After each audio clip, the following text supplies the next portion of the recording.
बिस्मिल्लाहिर्रहमानिर्रहीम। आज का हमारा टॉपिक जो है वो सेंट्रीफ्यूगेशन के हवाले से इसके हवाले से पढ़ेंगे। सेंट्रीफ्यूगेशन क्या है, या दूसरे लफ्ज़ों में सेल्फ फ्रिक्शनेशन क्या है। तो पहले हम थोड़ा सा समझने की कोशिश करते हैं कि सेल्फ फ्रिक्शनेशन क्या है। फ्रिक्शन का मतलब क्या है? फ्रिक्शन का मतलब क्या होता है? पार्ट, हिस्सा। इसका मतलब ये है कि जो हमारे पास सेल होता है, अभी तक हम सेल के हवाले से पढ़ के आ रहे थे, अब हमने क्या पढ़ना है आगे से? सेल के कंपोनेंट के हवाले से पढ़ना है, सेल के पार्ट्स के हवाले से पढ़ना है।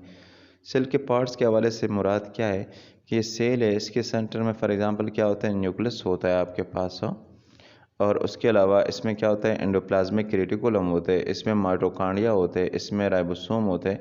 हम हर एक जो ऑर्गेनेल है उसके हवाले से यहाँ पे पढ़ेंगे, लेकिन उसको पढ़ने से पहले इस सेल को तोड़ना जो है या रप्चर करना, ये क्या होता है? ये होमोजेनाइजेशन जो करते हैं, ये बहुत ज़रूरी होता है। एग्जाम्पल मैं एक नॉर्मल दे देता हूँ आपको कि फ़ॉर एग्ज़ाम्पल आपके पास क्या है? एक पोटैटो है, एक आलू है। फिर उस आलू को हम किसके साथ? नाइफ़ के साथ, एक चाकू के साथ काट लेते, इस तरह स्लाइस की फॉर्म में उसको क्या कर लेते? काट लेते। देखो इस तरह। अब आपके पास ये वाला हिस्सा जो आ गया, ये वाला हिस्सा, ये भी एक क्या हो गया? ये भी उस पोटैटो का क्या बन गया हमारे पास? फ्रिक्शन बन गया। ये भी क्या हो गया? एक फ्रिक्शन बन गया। ये भी एक फ्रिक्शन बन जाता है, ये भी फ्रिक्शन, तो ये भी फ्रिक्शन। मतलब क्या? ये उसके पार्ट्स में डिवाइड कर दिया आपने, उसके हिस्से कर दिए, जिसको हम क्या कहते हैं? सेल्फ फ्रिक्शनेशन कहते हैं। जबकि सेंट्रीफ्यूगेशन जो है, जब हम क्या करते हैं, इसी कटिंग के बाद, इस फ्रिक्शन के बाद, हिस्से में करने के बाद, जब हम उसको कौन सी मशीन में? सेंट्रीफ्यूज मशीन में। और उस सेंट्रीफ्यूज मशीन का काम क्या होता है कि जो भी कटे हुए पार्ट है, जो भी उसके पार्ट है, कंपोनेंट है, उसको हम क्या कर लेते? उसको आइसोलेट करते। क्या करते? आइसोलेट करते। ठीक है। आइसोलेट करने के बाद फिर हम उसको क्या कर लेते? अलग करते। लेकिन किस तरह सेग्रीगेट करते, अलग करते? अकॉर्डिंग टू देयर साइज, उसके साइज के हिसाब से और डेंसिटी के हिसाब से। अब यहाँ पे साइज और डेंसिटी का मतलब क्या होता है? फॉर एग्जांपल हम एक एग्जांपल नाम यहाँ पे हम चूज करते कि आपके पास एक पार्ट है और वो क्या है? इतना, इस साइज इतना है, जबकि दूसरा है उसका साइज कितना? इतना है, जबकि तीसरे का साइज उससे क्या है? थोड़ा सा बड़ा है, और इसी तरह चौथे का साइज क्या है? उससे भी बड़ा है।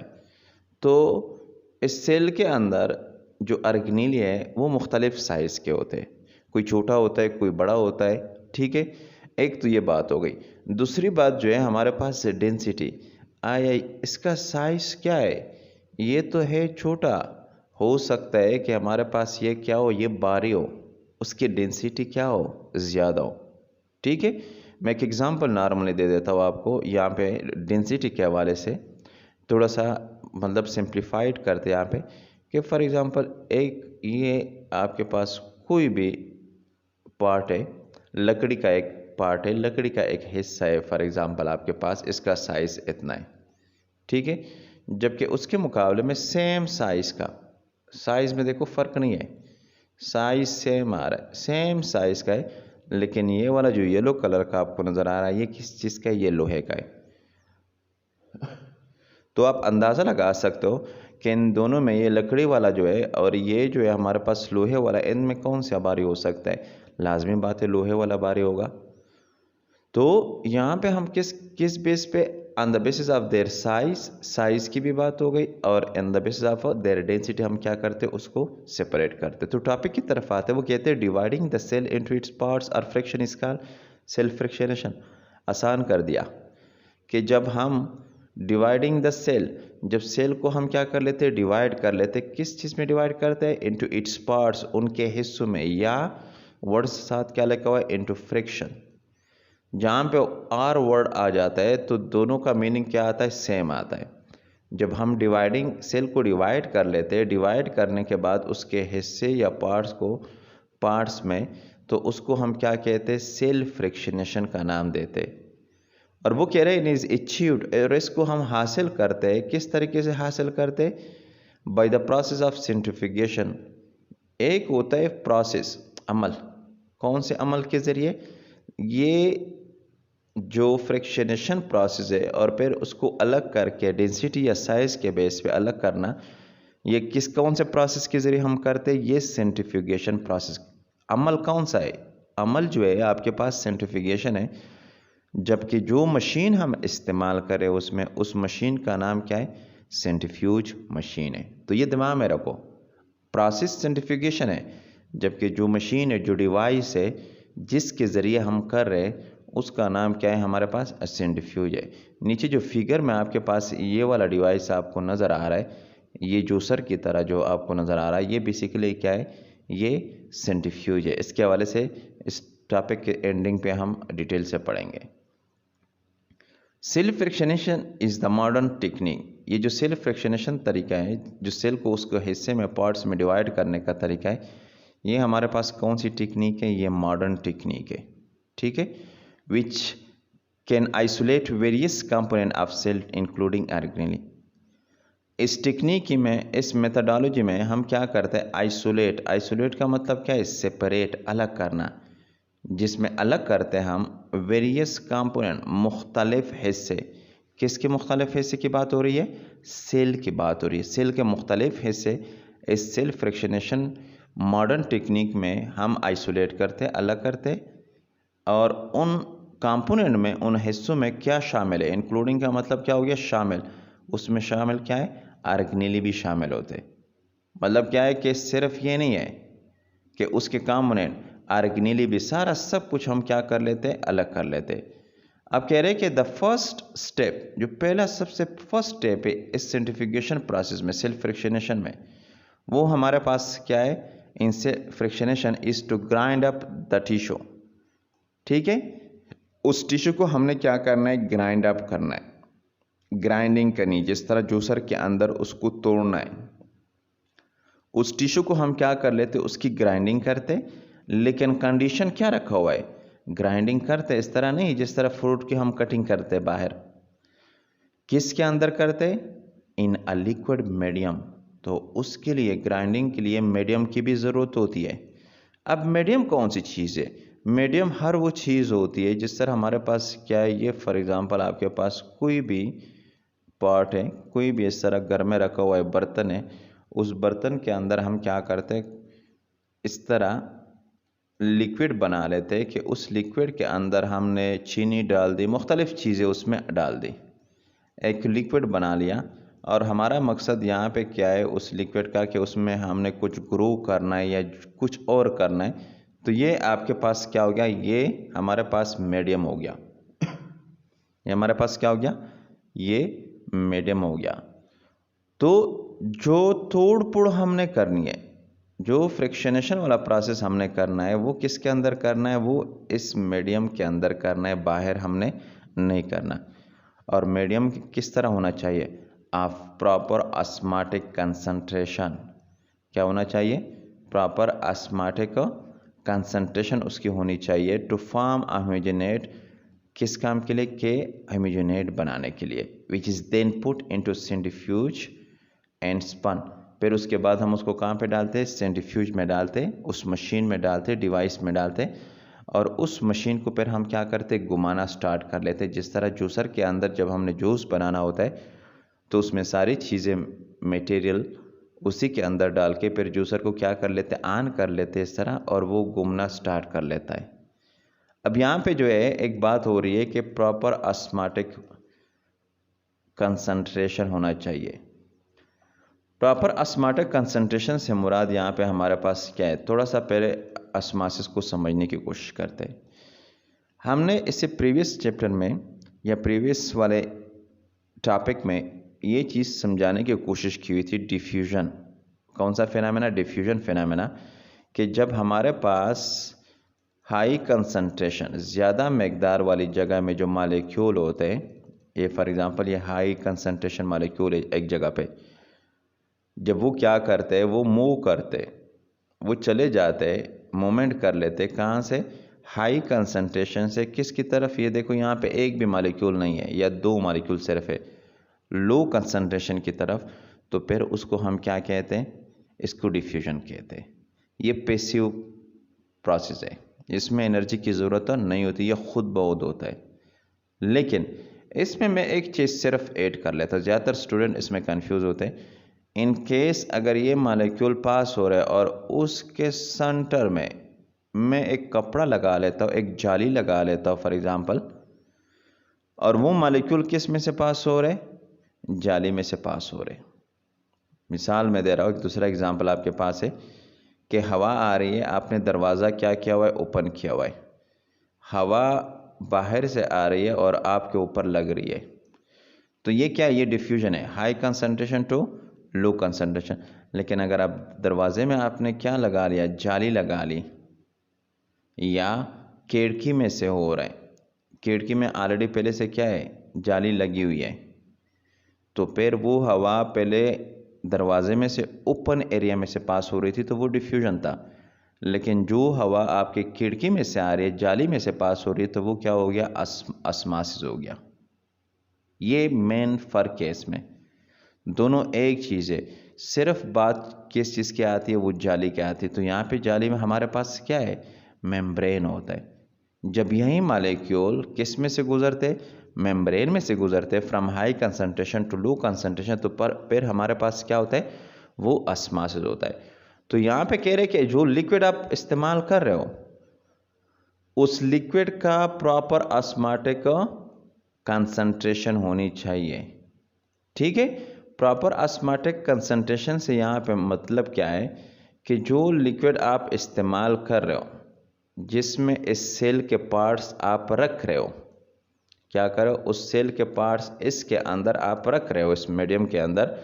मिसाल एग्जांपल हम ले लेते हैं कि इस मीडियम के अंदर फॉर एग्जांपल ले लो कि साल की जो कंसंट्रेशन है, जो आपने इसमें नमक डाला हुआ है, वो कितना है आपके पास, फॉर एग्जांपल 70% है, 70% है।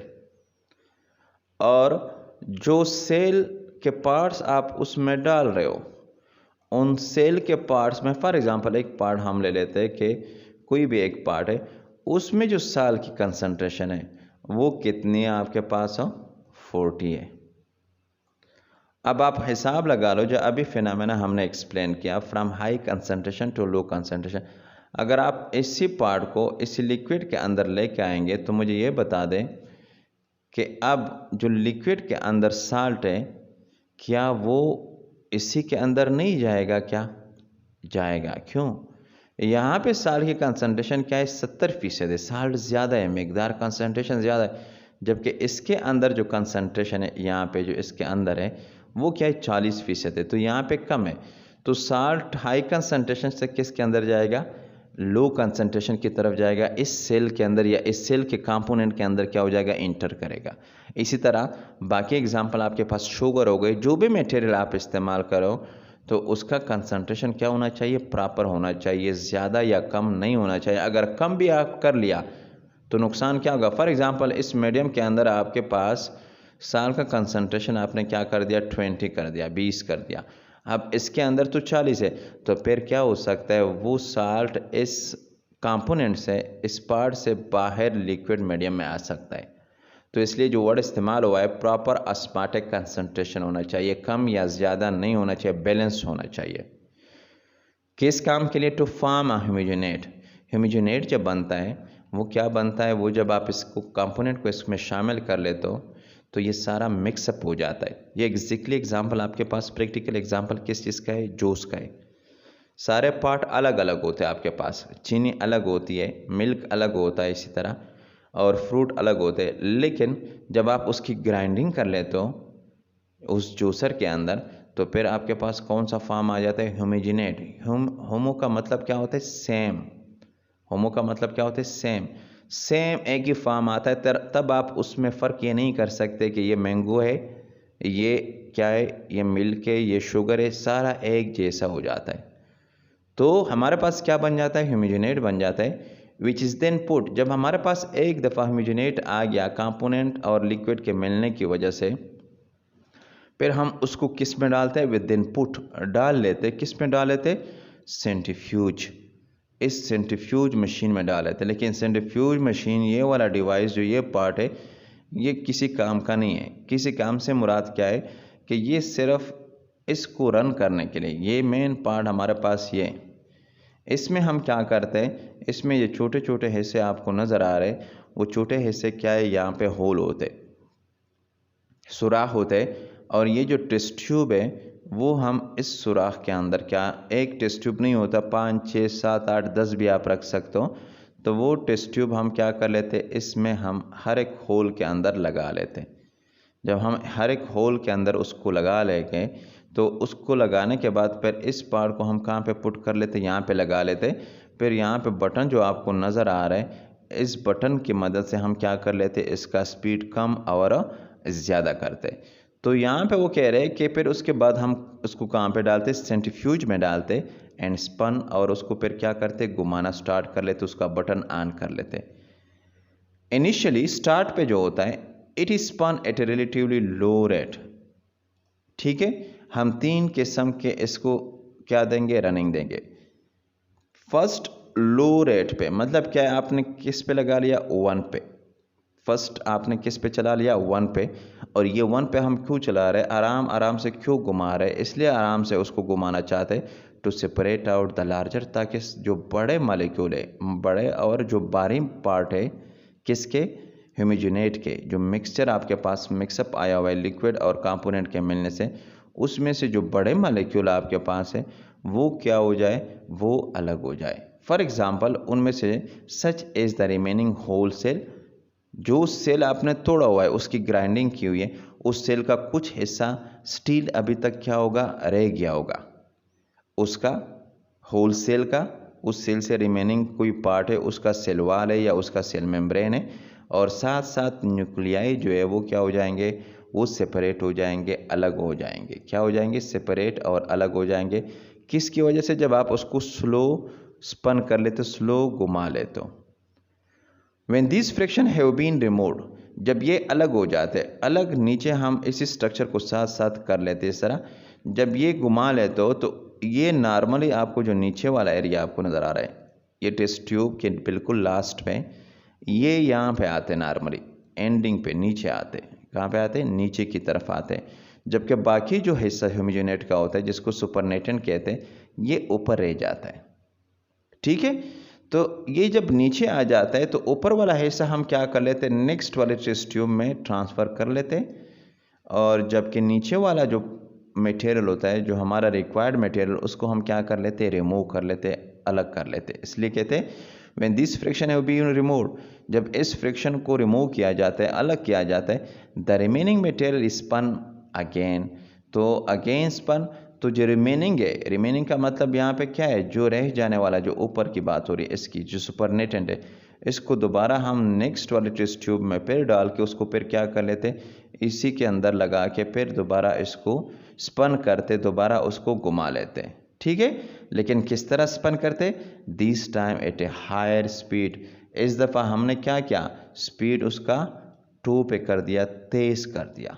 तो इस दफ़ा पहले हमने थोड़ा सा आराम से चलाया, अब इसको हम क्या कर लेते, तेज़ कर लेते, उसका स्पीड बढ़ा देते। And cellular component of intermediate size, ऊपर आपके पास क्या था, लार्जर था, ये देखो आपके पास क्या था, यहाँ पे लार्जर था, जबकि यहाँ पे हमारे पास साइज अब कौन सा है, इंटरमीडिएट साइज है। तो इंटरमीडिएट साइज वाले जो सेलुलर कंपोनेंट, जो सेल के जो हिस्से होते हैं, वो फिर क्या हो जाएंगे, वो अलग हो जाएंगे, वो सेपरेट हो जाएंगे, वो नीचे बैठ जाएंगे यहाँ पे। ठीक है, फॉर एग्जाम्पल उन इंटरमीडिएट साइज, दरमियाना, इंटरमीडिएट का मतलब क्या होता है, दरमियाने साइज के जो कंपोनेंट होते हैं, उसमें कौन से नाम शामिल है, माइटोकॉन्ड्रिया, प्लास्टिड, ये शामिल है। Precipitate out and are removed, ये प्रिसिपिटेट हो जाते हैं, नीचे बैठ जाते हैं। प्रिसिपिटेट का मतलब नीचे बैठ जाना, यहाँ पे बॉटम में बैठ जाते, तह में बैठ जाते, और फिर उसको उसी तरीके से जो फर्स्ट वाले के साथ किया हुआ था, ये नेक्स्ट वाले जो ऊपर सुपरनेटेंट होते हैं, ये वाला, ये हम अलग कर लेते हैं नेक्स्ट वाले टेस्ट ट्यूब में, जो नीचे रह जाने वाला होता है उसको हम क्या कर लेते, अलग कर लेते, सारे रिमूव कर लेते। ठीक है, फिर कहते the supernatant liquid can then be spun at a higher speed. अब जो नेक्स्ट वाला आ रहा है, अब फिर उसको हम क्या करते, तेज स्पीड से घुमाते, लेकिन इस दफ़ा जो हमारे पास क्या है, हायर स्पीड, मतलब क्या है कि अब हमने स्पीड उसका क्या कर लिया, 3 कर लिया, बढ़ा दिया। हायर स्पीड से हम उसको क्या कर लेते, स्पन करते, घुमाते, एंड स्मॉलर, और इस दफ़ा जो छोटे और जो लाइटर का मतलब यहाँ पे क्या है, हल्के, जो हल्के और छोटे सेलुलर कंपोनेंट होंगे वो क्या हो जाएंगे, वो प्रिसिपिटेट हो जाएंगे, वो नीचे बैठ जाएंगे, अलग हो जाएंगे। ठीक है, तो आपके पास तीन किस्म की बात हो गई।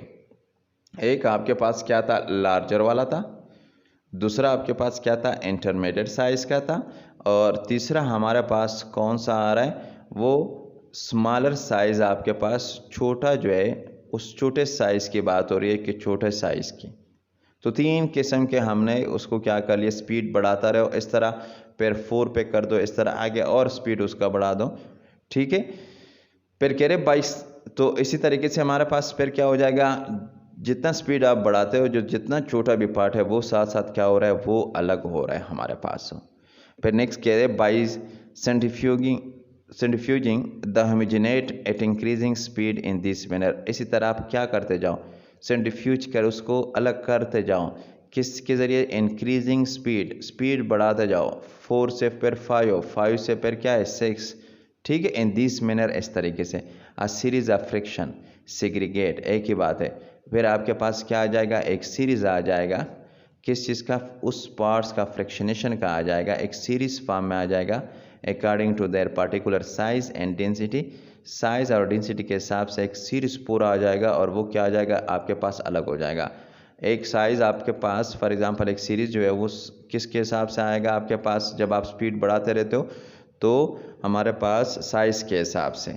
ठीक है, ये एक सीरीज़ है, देखो इससे और बड़ा, इससे और बड़ा आपके पास। ये क्या हो रहा है, जब आप हल्का सा घुमा देते हो तो बड़ा वाला क्या हो जाता है, पहले अलग हो जाते हैं। जब उससे तेज़, जितना तेज़ करो तो छोटे पार्ट क्या हो रहे हैं, अलग हो रहे हैं, साइज़ के हिसाब से। और दूसरी चीज़ किसके हिसाब से बात हो रही है, अकॉर्डिंग टू देयर डेंसिटी, बारीपन के हिसाब से। हो सकता है कि ये वाला जो पार्ट है ये क्या हो, भारी हो, और ये भी हो सकता है कि ये वाला बड़ा हो लेकिन भारी ना हो। ठीक है, तो उसी के हिसाब से फिर हम क्या करते हैं, सेग्रीगेट का मतलब क्या होता है, अलग करना, सेपरेट करना। फिर उसको हम क्या कर सकते हैं, अलग कर सकते हैं। यहाँ पे जो आपके पास ये फिगर है 1.1 फिगर आपके पास सेल्फ फ्रिक्शनेशन टेक्निक वाला, इसको हम समझते हैं। देखो आपको ये जूसर टाइप का आपको नज़र आ रहा है, किस टाइप का नज़र आ रहा है, जूसर टाइप का आपको नज़र आ रहा है। ये हमने क्या किए हुए, होमोजेनाइजेशन हमने किया, उसको होमोजेनाइज किया हुआ। जो स्टार्ट पे हमने कहा कि सारे कंपोनेंट को मिक्सअप कर लेते इसी लिक्विड मीडियम के अंदर, वो बात हमने की हुई थी। फिर इसी होमोजेनेट को हम किस में डाल लेते हैं, इसी तरह फिर इसी टेस्ट ट्यूब के अंदर डाल लेते हैं। फिर जब हम उसको घुमा लेते हैं, ठीक है, घुमाने के बाद अब नेक्स्ट यहाँ पे देखो, हमने ग्राइंडिंग के बाद फिर इसी टेस्ट ट्यूब में उसको क्या किया हुआ है, डाला हुआ है। फिर डालने के बाद हमने इसी टेस्ट ट्यूब को सेंट्रीफ्यूज डिवाइस में, मशीन में लगा के फिर उसको हल्का सा घुमाया, क्या, स्लोअर रेट पे घुमाया। घुमाने के बाद हमारे पास जिस टेस्ट ट्यूब को हमने निकाला, तो उस टेस्ट ट्यूब को निकालने के बाद नीचे जो बैठ जाने वाला था वो आपके पास क्या था, न्यूक्लियाई था और सेलुलर डेब्रिस था। सेल से रह जाने वाला जो पार्ट था, सेल मेम्ब्रेन हो गया, सेल वाल, उसके तोड़ने के बाद ये यहाँ पे, ये नीचे जो आपको नज़र आ रहा है, ये यहाँ पे, ठीक है, ये नीचे बैठा हुआ है। जबकि ऊपर रह जाने वाला जो आपके पास है, उसको फिर दोबारा हमने यहाँ से उठा के फिर क्या किया, दूसरे नए टेस्ट ट्यूब में उसको डाल दिया। लेकिन यहाँ पे अगर आप देखो तो हमारे पास ये चीज़ मैटर करती है। पहले आपके पास कितना था, 800 ग्राम था, और हमने कितने टाइम के लिए उसको घुमाया, 10 मिनट के लिए। जबकि अभी हमारे पास ये जो मटेरियल था, ये जो होमोजेनेट था, ये कितना हो गया, 20,000 ग्राम हो गया। कितना, 20,000 ग्राम। इसका मतलब ये है कि हम इसकी कंसंट्रेशन अब क्या कर रहे हैं, कम कर रहे हैं। पहले कंसंट्रेटेड फॉर्म में था, गाढ़ा शक्ल में था, अभी क्या करें, उसका गाढ़ापन क्या कर रहे हैं, हम कम कर रहे हैं। और कितने टाइम के लिए उसको घुमा रहे हैं, 15 मिनट के लिए उसको हम घुमा रहे हैं। फिर उसके बाद जब आपके पास ये फॉर्म आ जाते हैं, जब घुमाने के बाद आप फिर उसको निकाले तो नीचे बैठा हुआ जो आपके पास, ये इंटरमीडिएट तरीके से आपने उसको घुमाया, थोड़ा सा तेज, सेकंड 2 पे 2 पे, या आपके पास जो फर्स्ट वाला था या आपने 1 पे घुमाया, और इसको किस पे घुमाया, 2 पे घुमाया।